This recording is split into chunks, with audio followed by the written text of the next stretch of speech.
Hello everyone, welcome to the channel. Today we're going to be looking at the wind noise resolution that was performed on my Lexus ES. This is a 2019 model. I wanted to go ahead and show you the service form here.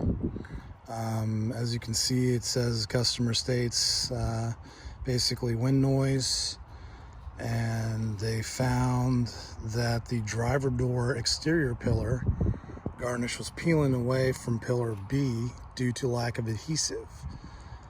Wind noise at highway speeds, which appeared to be coming from the driver's side door center pillar area.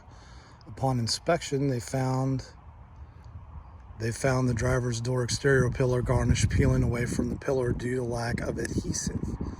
So what they did is they called Lexus, and they got direction, and this B pillar right here, this is the B pillar.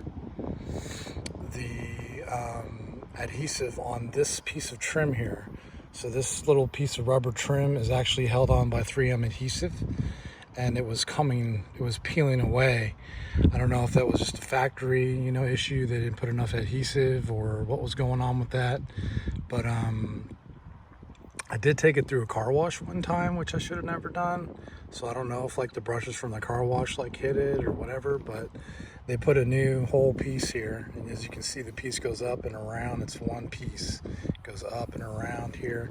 So since they put this new piece on, they tested it and they didn't hear any more wind noise. When I got in the car and drove it, it was quiet as a mouse. So that's the resolution. I'll show the service ticket again, so you can maybe take a snapshot of that for your own information. Take a snapshot of that and take it to your Lexus dealer if you're having the same issue. Well, thanks for watching, and that is the resolution of the wind noise on the Lexus ES. Take care.